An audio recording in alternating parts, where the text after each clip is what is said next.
Hi, I'm Jamie, Fort Vancouver Library's experiential learning librarian. Today's maker project is a three-part series on building miniature dioramas, or tiny scenes inside of a box. This video is part 1, where we will make our own small box using some recycled cardboard. In part 2 of this project, we'll learn how to make our own backgrounds for our diorama.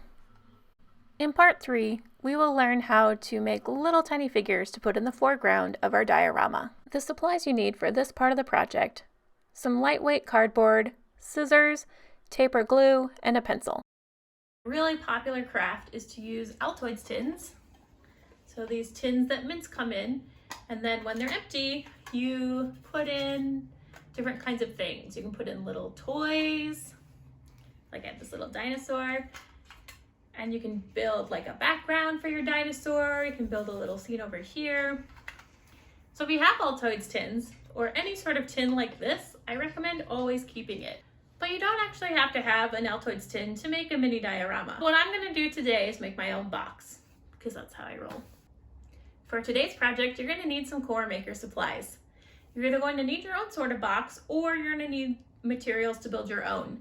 I'm going to repurpose this empty Ziploc bag box. You know that I'm really into this really thin cardboard, so I usually refer to it as cereal box cardboard, because it's usually cereal boxes are made of this really nice, thin, flexible cardboard. It's really great for building prototypes, which are your first drafts of projects. You might need a ruler if that's what you're into, scissors, maybe a pencil if I feel like I need to sketch something first. And then I've got a variety of adhesives because I'm not quite sure what I'm going to use today. I have Scotch tape, and then a couple of kinds of glues. I really like school glue because it does bond really well when it bonds, but it does take some time for it to dry. I'm also going to use a glue stick because it dries a little faster. If you have access to a hot glue gun, that's an awesome adhesive to use for this project. I'm going to start today's project by building my own small box. I'm going to open up my storage gallon plastic bag box. And if you look around the edge of the box, you can usually find the side where it's glued down. Okay, so here's my opened up box. What I really want for my box is something with a lid, and I can make my own lid. So I have a couple of options. I can make a separate lid like this box has and just make two pieces, make one slightly larger. I can also utilize this existing hinge right here, and this piece of cardboard could potentially be a lid for this piece of cardboard. So we'll see how that goes. First thing I'm gonna do is cut out roughly a square shape, and I'm gonna keep both of these together for right now because I think I might wanna try and use this. If you wanna measure out a square, probably going to want to do, I'm gonna do a 4-inch wide by super long because I want to use all of this cardboard right now. So about 4 inches. If you want to mark it off and cut it, you can. I'm just gonna cut.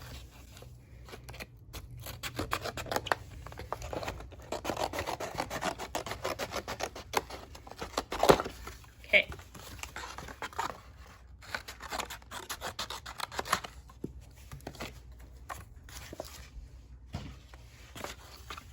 So I've got a basic box shape here, and I'm just gonna play with this and see what I can do to make this mostly box shaped. So I definitely need a side over here. And I think what I'm going to do, I'm going to utilize, this is my shortest piece. Well, this is my shortest piece because it doesn't have a side, but this is my shortest side. So I'm going to use this to kind of measure out and fold this up so it's roughly the same size as this one. It's a little too short. Fold it up a little bit more.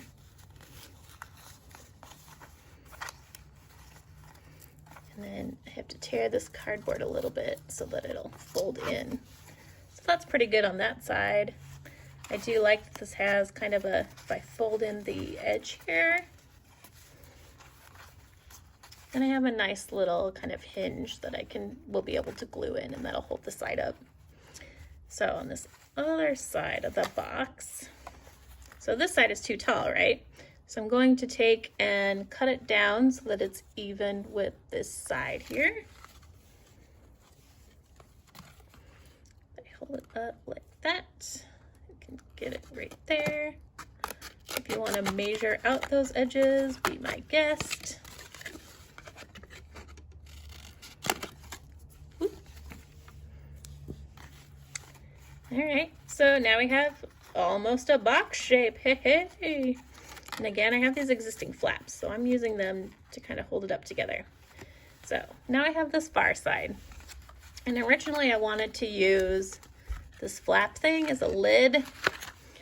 And I can still do that. I would just need to make my box shorter. How small would that be? That might be okay. Okay, so there's a couple options here. One, you can cut this edge off, fold it up like these edges are, and glue this, and then this will be one half of your box, and then you'll just repeat it with another piece of cardboard. The other option you can do is, because I want to use this flap here, so see how when you pull it up and over, you get kind of this crease right here from it folding again. If you open it up, you can see the crease right there. So I'm going to fold it on this crease so I know where it folds up. Just push it down.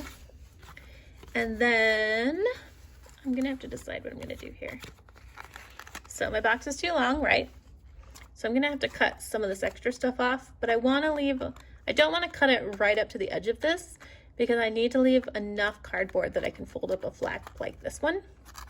So I'm gonna cut it outside maybe an inch past there. So if we take our ruler and measure it,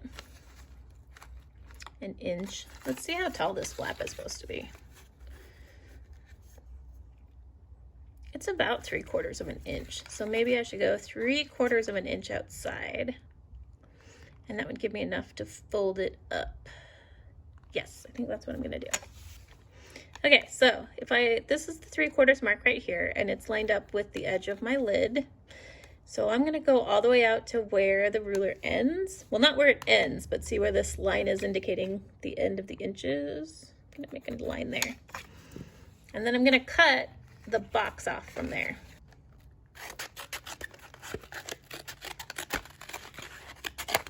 Okay, whoop. Okay, so now we can fold this end up. So we're gonna make a new edge here.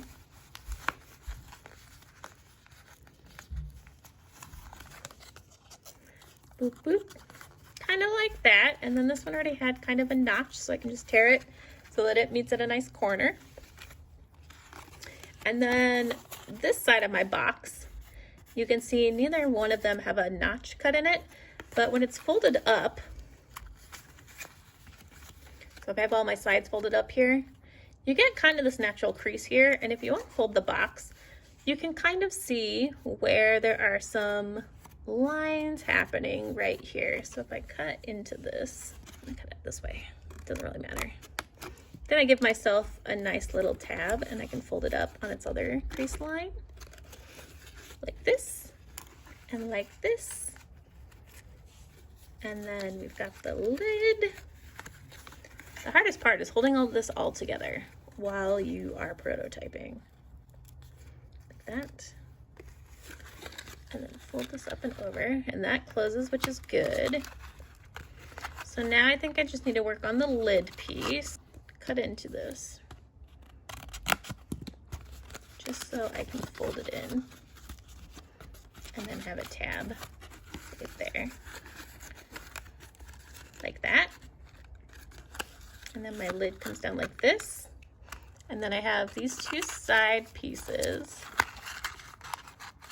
I'm just gonna fold them so I kind of see where they go.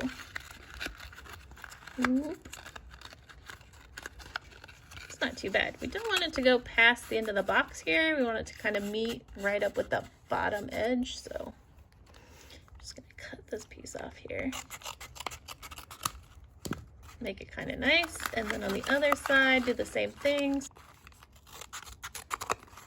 And it's too wide.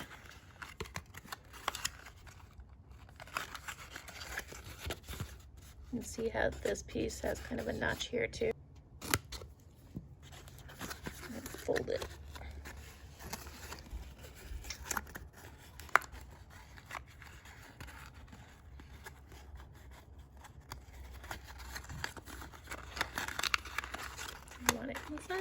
Yeah, there we go. We have our nice little box. Ta-da! Now we can tape down all of these tabs or glue them down.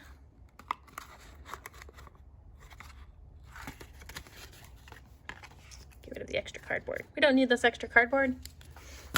I'm going to tape it down for right now just in case something changes and I need to fix it.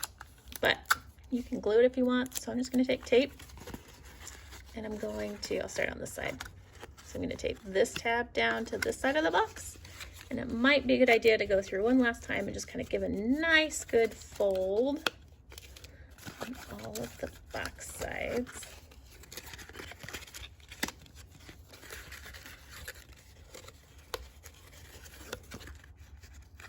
And if your sides don't perfectly match up and they're not all exactly the same size, that is totally fine. Uniqueness is a sign of high quality. All right, so there's one side taped. Tape this tab down right here.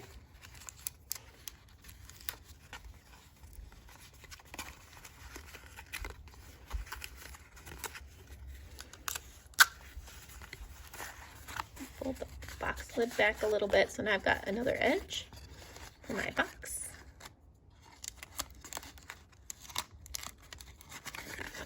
That's taped down, and then just this one.